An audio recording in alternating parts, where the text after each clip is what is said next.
Hello everyone. So in the previous video we discussed about the non-cooperation movement and we saw that the movement ended in 1922 after the Chauri Chaura incident. So after the movement ended, Mahatma Gandhi participated in social reform work. We've seen that he was involved in a lot of constructive programs in a lot of social reform movements. So he continued with that. It was only in 1928 that he began to think of re-entering politics. Ab in 1928, two important things took place. First was the Bardoli Satyagraha, the peasant Satyagraha in Bardoli, and the second was the All India campaign in opposition to the all-white Simon Commission.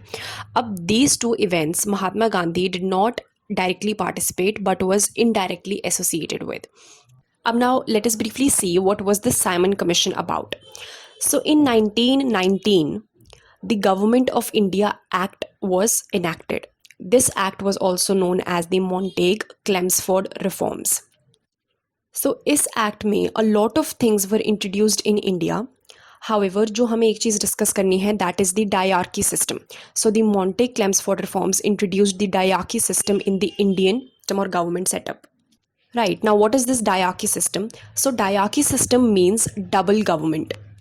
In simple terms, double government or dual government would mean that the power is divided among two different branches. तो हुआ क्या, जो executive branch थी government की उसको दो parts में divide किया गया.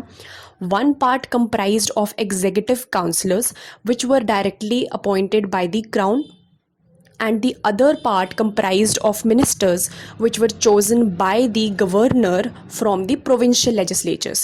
तो ये जो second branch थी इसमें जो लोग थे they were mostly Indians. So now we have two branches.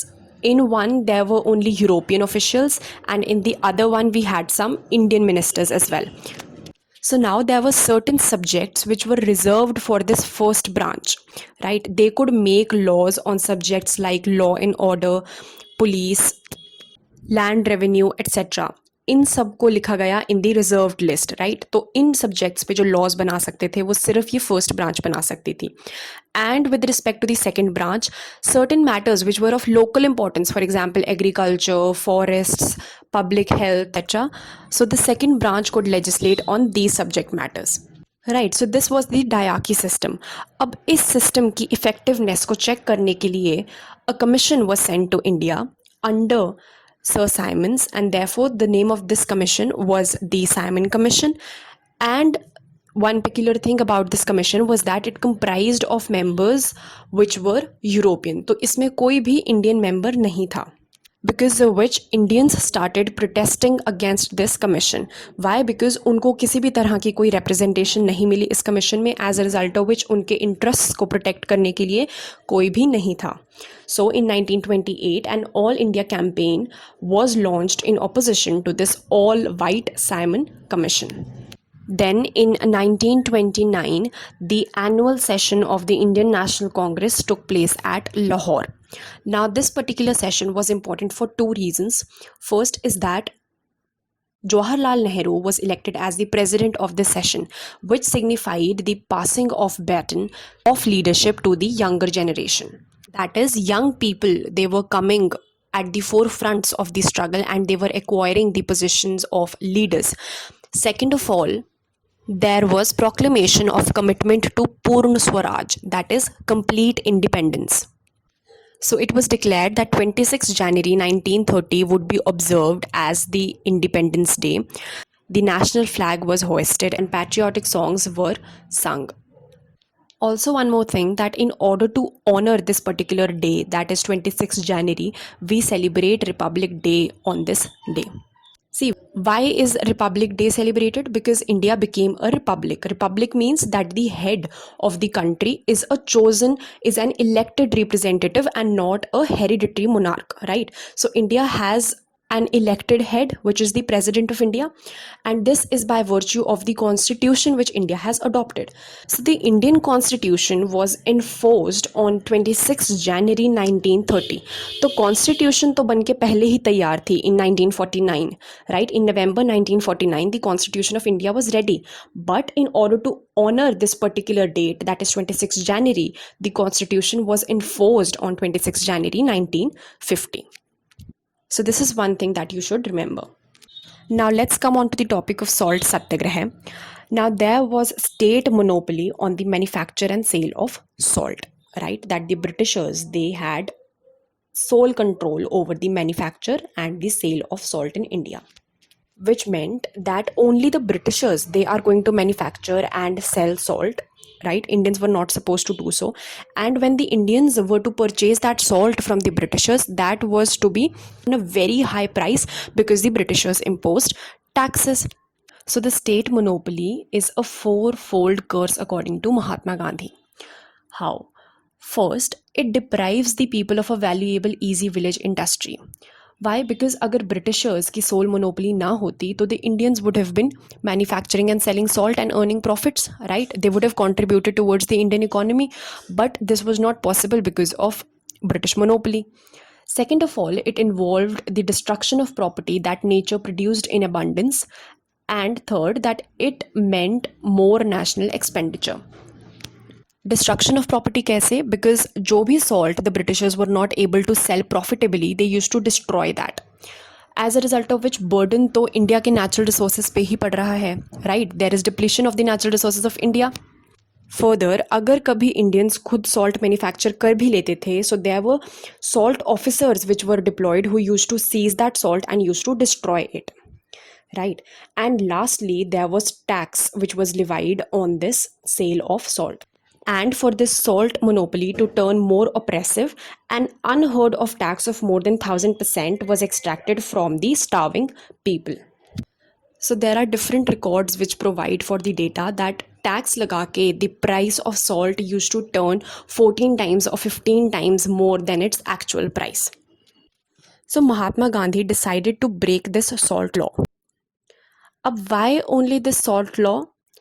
So this was an example of his tactical wisdom. वो कैसे? This was a law which was the most widely disliked, the most widely hated law. So the reason for this is that salt is something which is indispensable. It is required in every Indian household because salt का कोई alternative तो है नहीं, and salt is required by everyone. Further, people are not allowed to make salt even for their domestic use. तो commercial purpose की तो बात ही नहीं है, वो अपने लिए भी salt manufacture नहीं कर पा रहे.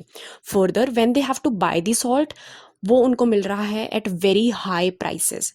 So because of reasons like these, the people were extremely dissatisfied and discontent with this particular law.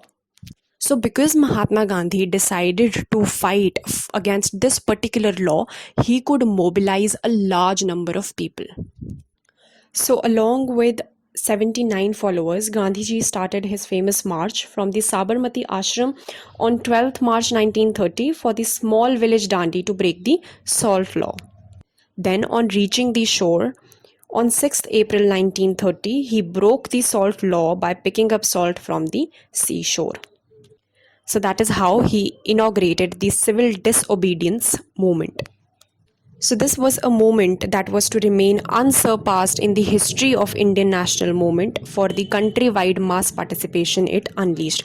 There was huge participation by people, and iski wajah se there were numerous other protests which were launched. For example, there was protest to breach the forest laws, to break the forest laws. There were strikes which were conducted by people. People stopped attending, going to different British institutions, the government institutions, and so on.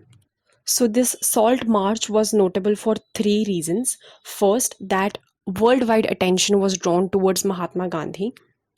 The European press, the American press, all of them were writing about Mahatma Gandhi. A lot of examples are given in the book. For example, the Times magazine, it was initially skeptical of Mahatma Gandhi and of the success of this movement as well. However, later on, they recognized Mahatma Gandhi to be a saint and a statesman and said that he is someone who's using Christian acts as a weapon against men with Christian beliefs, right? So finally, they recognized the success of the movement.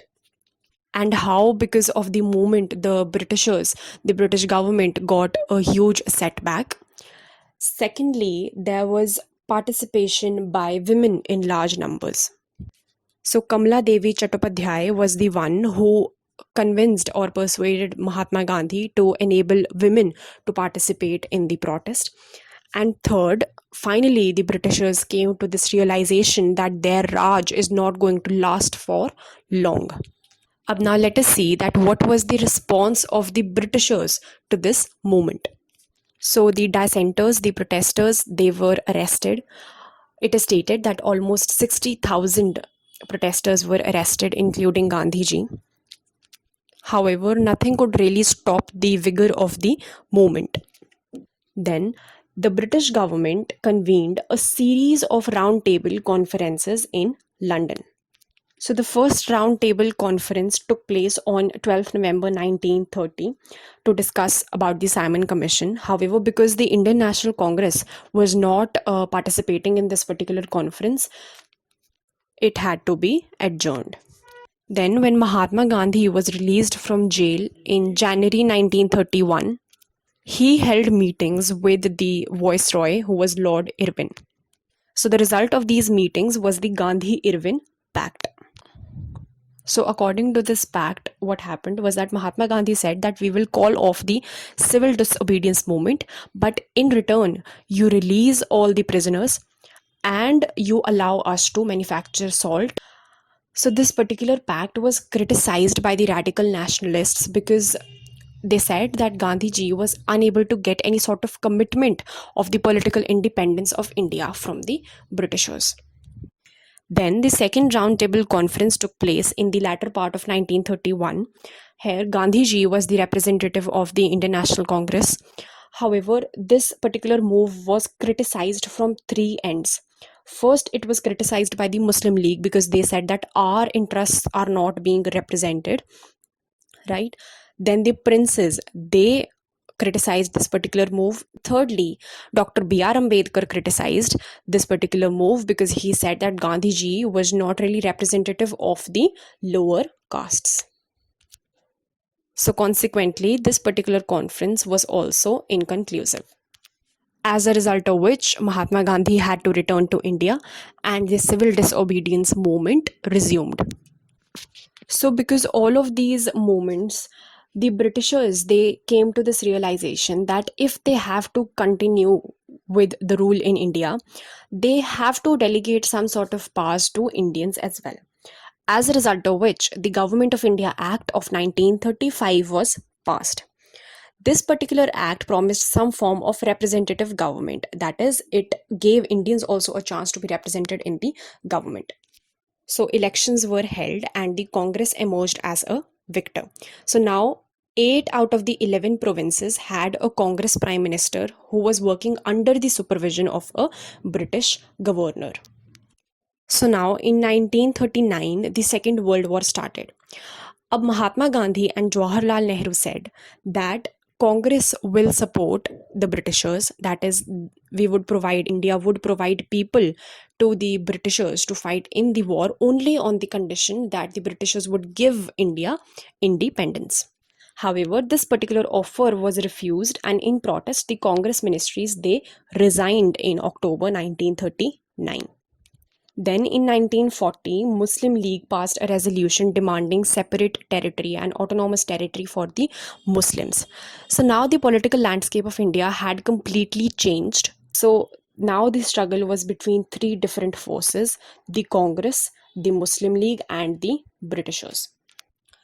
So this is all for the civil disobedience movement. Thank you so much for watching.